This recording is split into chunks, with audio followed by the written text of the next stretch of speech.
programs, particularly AA and NA, about the 12 steps, a little bit about sponsorship, but just give you basically an overview, a little bit of history of the 12 steps, and what they're used for, just for people on the outside that are struggling with addiction.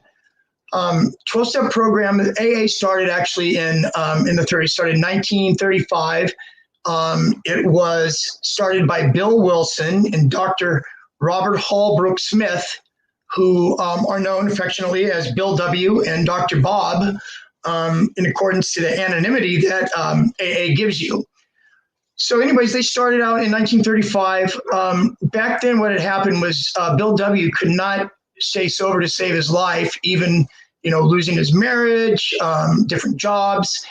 Finally, what happened, he was hospitalized. And then when he left the hospital, he went out on to a conference. And in the job he had, he was into sales back then in the 30s.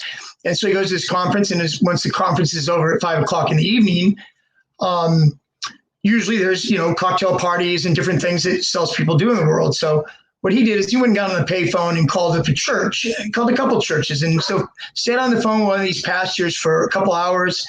Then what he started doing is he started running into people that had a drinking problem. He would take them into his house, actually, against his wife's wishes, really. But he was maintaining his sobriety through this. And so what they found out was that him and Dr. Bob, when they met and talked, they found the quality of one addict helping another, to be able to talk to them, be able to give them support, to be able to talk about these things. And as things went along, he learned that he wasn't just actually doing this for that person, but he was also doing it to strengthen his own recovery. So anyways, they started out in 1935. It caught on pretty well. The steps were originally written through the Oxford group, and they had really strong biblical connections. Even though AA is not a religious program, more of a spiritual program. So it took off in 1935. Shortly after, 1953, Narcotics Anonymous, NA, started with a group of 6 men. They had 6 men, and they voted a chairperson. His name was Jimmy Kinnan, who's known affectionately as Jimmy K now back then in the NA circles.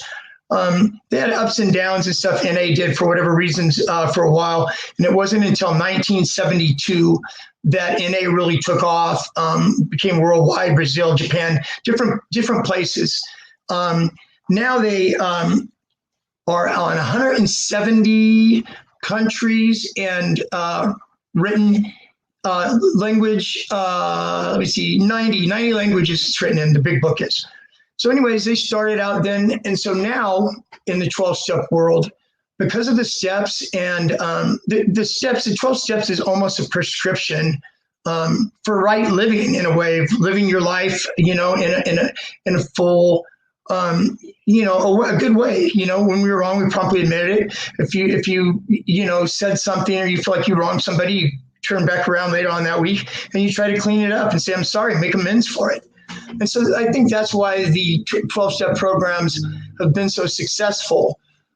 Since they started, and because of their success, they've crossed over now. We have Overeaters Anonymous, Gamblers Anonymous, Sex Addiction Anonymous. We have all these anonymous groups basically sharing a couple traits. The 12 steps, they might be a little bit different, but they're pretty much the same, as well as fellowshipping and, working through different various addictions.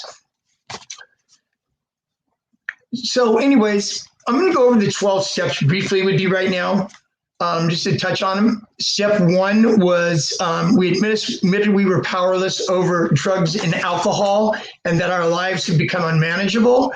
It's just basically getting to a place to where you admit that you do have a problem, admitting it, in addiction and in treatment centers and stuff. One of the very first things that you got to break through with a client is their denial. We hold on to this denial just to hold it. Once we get through the denial and you're able to say that my life is unmanageable, then you're at a place where you could start.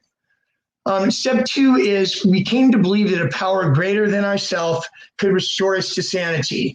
So basically what that is that it lets us know that it's not, it's not me. I tried it my way and my way didn't work. So let me reach out and think of something other than myself. Then that.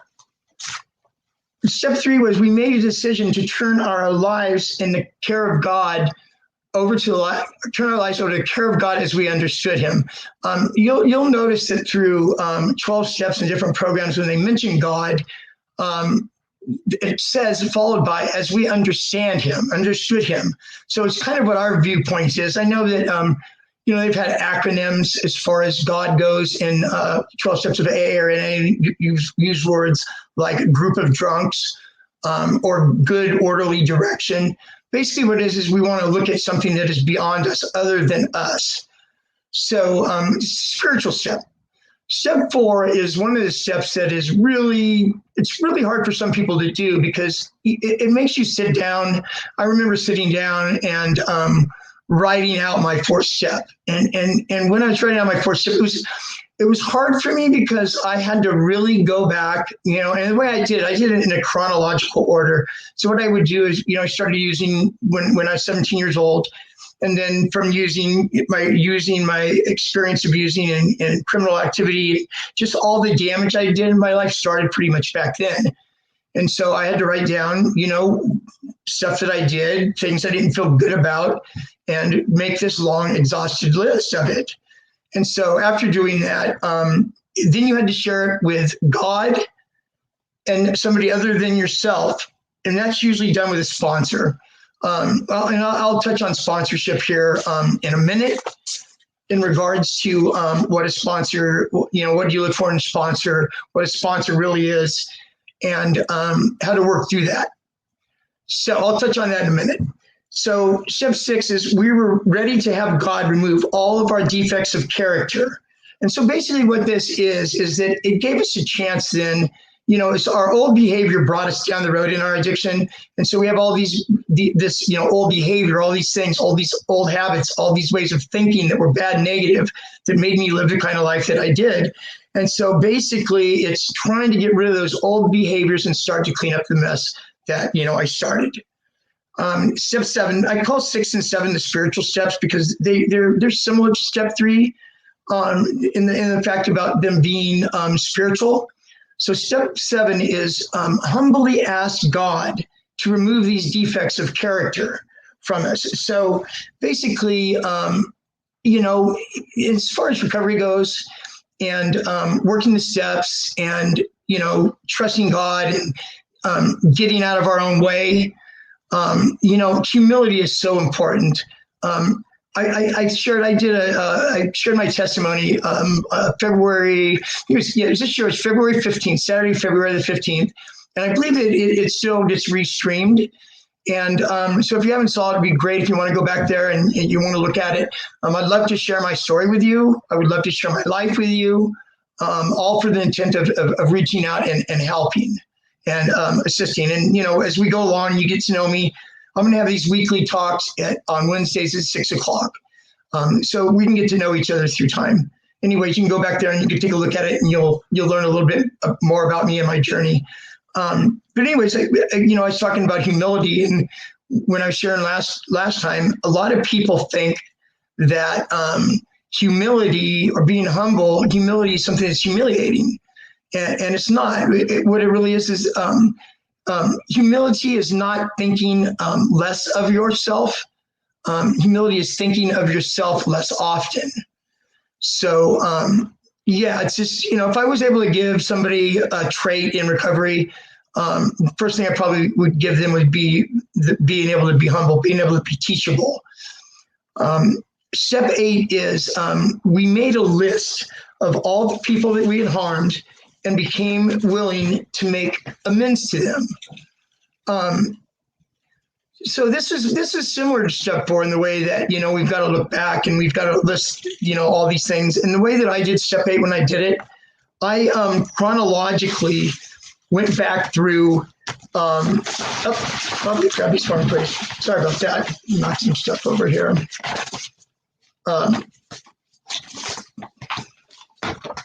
Yeah, start it here. Okay. So anyways, I'm sorry about that. I dropped some stuff around here. Step 9 is taking that list of people. And what I was saying was, as I went on, you know, step 8 was very it was very similar to me to step 4. But the only difference is that the list that we made and the people that we hurt and the harm that we did, in step 9, we actually put, you know, boots on the ground. We put, you know, things in motion to where we were able to go back and make amends to these folks. I was trying to think in my testimony that somebody that lived next door to me back when I was using this, is probably in the early 80s, broke into their house, sold their toolkit, take the toolkit, go down and hawk it, get money, go buy dope. And I mean, this is one of probably 100, you know, different things that I've done in my addiction. I had no boundaries. I didn't really have no remorse. I was going to use. And so what I would do is I would get money the only way I could, and that was go rip people off. So anyways, I ran back into the gentleman 25 years later. It was, this is more than that, actually. It was probably more like 30 years later, running on a trail. And I was able to start up a conversation with him and, you know, tell him what I did. And basically his response was, I know that's what you did. And so being able to do what I can do, what I could do from there, you know, if it means, you know, going and giving somebody $200, the opportunity wasn't there to actually give him money back for the tools. It was just a short conversation. And I don't really necessarily know that he even really accepted my apology. And sometimes in life, when you're doing a step 9, that's going to happen. That, you know, you might not be able to have them forgive you, but you have to remember it's the act of going and sincerely doing that and being sincere in it.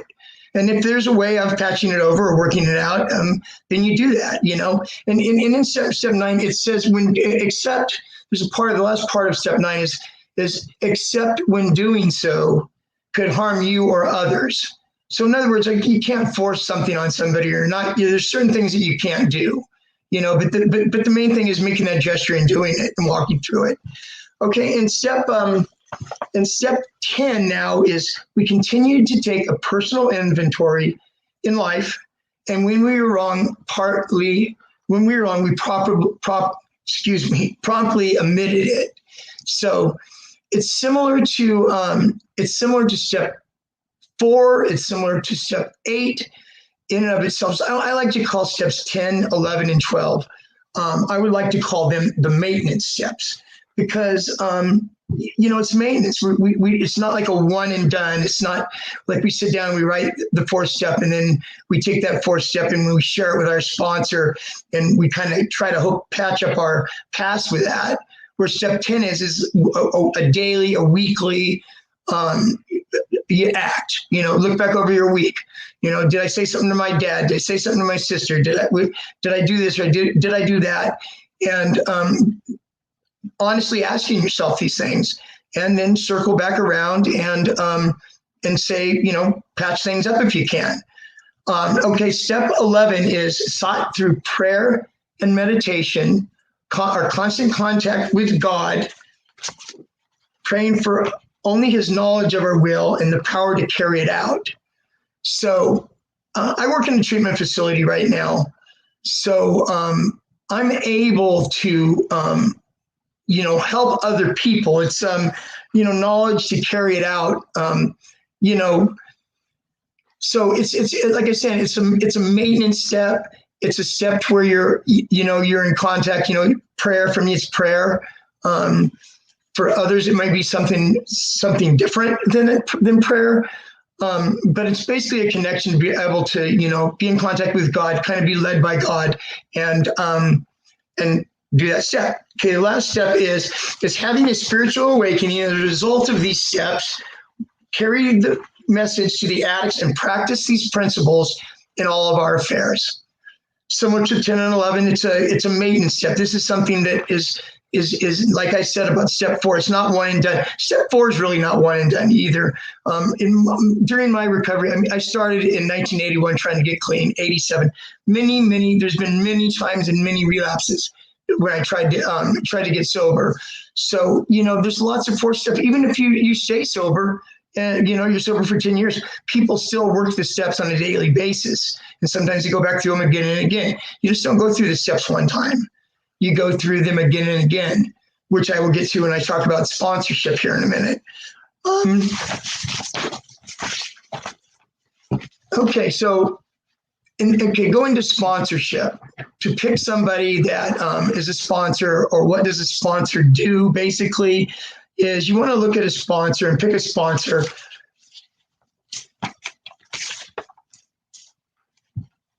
You want to pick you want to pick a sponsor by, listening to his share, watching him in meetings, talk to people. How many people does he know? Stuff like that. Somebody that you're attracted to that could help you. And part of their thing is when you get a sponsor, they actually have sponsorship meetings you can go to. When you start going to 12-step meetings, I would recommend that you go to a sponsorship meeting. And what that is in the beginning of the meeting, people will raise their hands basically and say that they're willing to sponsor. So there might be 8 people, there might be 10 people that are available as a sponsor. So that's a good place to start. Or like I said, you look for somebody that you're attracted to, or something that you heard them share, something the way that they interact after the meeting with other people. There's a host of that. So what a sponsor is doing, basically, a sponsor is making an agreement to you to walk beside you, to help you through frustrations, to help you through, struggles, to help you through wanting to drink or wanting to use.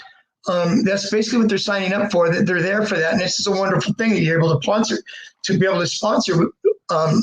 somebody to be able to sponsor you like that. Also, a sponsor would be somebody to share your hurts, habits, and hangups with. And getting to this is because of the importance of step 5, that you can, share these things with this person, especially in early recovery. People say, oh, well, I don't have a sponsor right now. They've been, sober 2 weeks, 3 weeks. Well, why don't you have a sponsor right now? I just don't feel like, I've met the right person yet. What is the right person, or something you could look for, is what I'm saying. I'm telling you what sponsors do.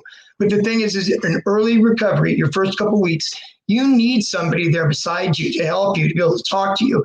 They're basically agreeing, when they become your sponsor, to be available to you when you're going through these things.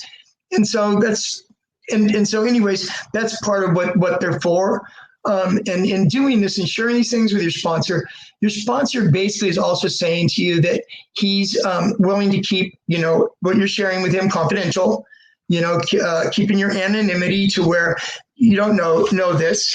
And so anyways, I would suggest getting a sponsor in your first week or 2 of recovery, at least to have somebody guide you and show you the process. A sponsor also would do, the thing about a sponsor is like I was saying, you see somebody that, you're attracted to, and you kind of find that out by seeing how they interact with other people at meetings and stuff. And so once you do get a sponsor, I would look somebody that has several years of recovery, somebody that would be able to guide you, somebody that's working the steps themselves. How do you know that, right? 5 years clean, how do you know that? You'll hear your sponsor share in meetings, and we'll talk about, well, I did my 9th step, or I helped my sponsee do, my 5th step. We just walked him through whatever. And so you'll know this from hearing him share. And for the reason for them knowing a lot of people, what a good sponsor does is a good sponsor will take you, he'll put you under his wing. He will introduce you around to others that he knows through meetings. And you're gonna need this. The reason this is so important is that when I first got clean, my spiritual sponsor told me, he said to me, Greg, you've got to change playgrounds and playmates. And so what that meant is I needed to make new friends. I needed to hang out at different places. And so now I'm this guy that's got 3 days clean. I'm doing what my brother suggested, or somebody suggested to me. You need to go to meetings. You need to do this. Well, that's fine and well that you need to do this stuff, but you do need to meet new people. So a good sponsor will introduce you around to people, to introduce you. we'll go to at least one meeting a week with you, if not more. When you're new in recovery, or even in recovery, especially new in recovery, you should be attending. You should be attending meetings probably 3 or 4 times a week, just to be able to stay grounded. So anyways, one of the important things about a 12-step meeting is just one function of the 12 steps of Narcotics Anonymous and Alcoholics Anonymous. The other side of it that's just as important as that is the part of after a meeting or at another time. After a meeting, it's not uncommon for people to go out and fellowship afterwards, where they go, they have, say there's an 8 o'clock meeting, the meeting gets over at 9. It's not unusual for a group of people, 5, 10, whatever, 5 people to go around the corner and sit and have coffee or pastry or whatever there. And so in doing that, you're exposed to these folks. You're brand new. You're nervous, probably this. Your sponsor, like I said, will introduce you around and try to make you feel comfortable. And so sitting there at the table, that you might be sitting at the table with, one guy might be a biker that shot meth for 30 years. Other person could be a doctor. Somebody could be all walks of life. Addiction does not discriminate. And so you ask questions, you pick their mind. You say, what was it like for you? What was your first week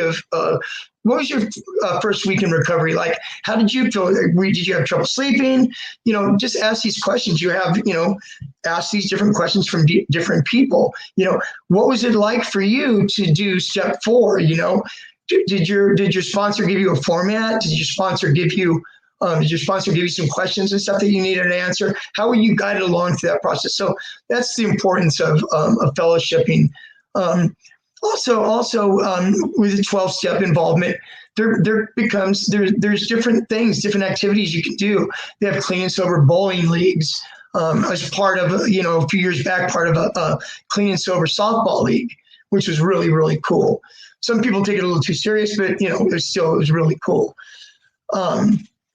So that's kind of about 12-step meetings. As far as I'm going to go into the steps in another discussion where I'll just go over the steps and I'm able to describe them and talk about them in a little bit more detail than I did today, and not as scattered as I did today. In my notes, I try to be humble, reachable, teachable, and genuine, which I am. But anyways, I'll go into those in more depth. So, what's the importance of 12-step meetings? What is the goal? What do 12-step meetings have to offer you to recover? Number one, they're a safe place to go to recovery. Number one, you're not going to go someplace where people are drinking or doing drugs there. It's a place that you can go and hang out, where you'll meet people that don't use drugs and alcohol. There is a spiritual component to recovery. And then there's also a worldwide, you have an access of a worldwide network that's available. I think I shared earlier before that with AA.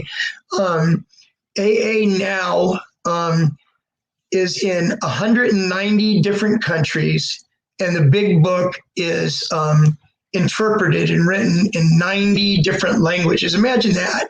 90 different languages the big book is. So it is literally all over the world. If it's a night and you're struggling, day and you're struggling, and you just need some support, or you need to go to a meeting, but you there's not a meeting around you anywhere, you can go online and type in, go into a meeting. They have online meetings where you can go on there and you can hear hear people and feel supported and jump right in there in the meetings. That's always available to you. Also through Alcoholics Anonymous and Narcotics Anonymous, they have hotlines. They have an AA hotline and an NA hotline, where they have people that don't get paid. Basically, they're volunteers. Same as somebody that's the secretary or chairperson at a meeting would be. And if you need to talk and you're struggling, you can call that number and talk. That's basically what they're signing up for. So, and also, I think one of the main things about meetings is that you find a meeting, a big meeting, you'll have exposure to people that have lots of clean time. You're being exposed to a lot of people that have been clean for a lot of years. And like I said, that's when you ask questions. You pick people's brains. What is it like to, what did you feel like your first couple of weeks when you were getting clean? Were you able to sleep? All these questions that we have. I mean, you got to remember that everybody, it's just one the thing about 12-step is it's one addict helping another addict. And that's the beauty of it. And it's totally free. It costs absolutely nothing. So yeah, that's really nice. And so anyways, I'll talk more in depth next, about the 12 steps as far as, breaking the steps down and what do they mean? What are they like? If you go online, there's 1,000 different people with 1,000 different views of them. And a lot of it is just, jargon and this and that. You need to sit down with somebody. That's why your sponsor is so important. You need to sit down with your sponsor. Your sponsor will break all this stuff down for you in a way that you can understand. Next week, I'm planning on talking about relapse prevention. So we'll go in a little bit about triggers, coping strategies, different things that you can use to walk you through times that you might think are slippery. So next week, I will see you at 6 o'clock next Wednesday. Thanks.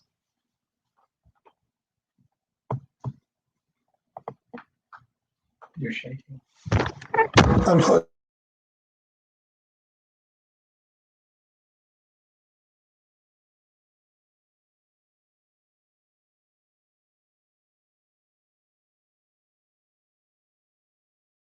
Greg, we have lost you.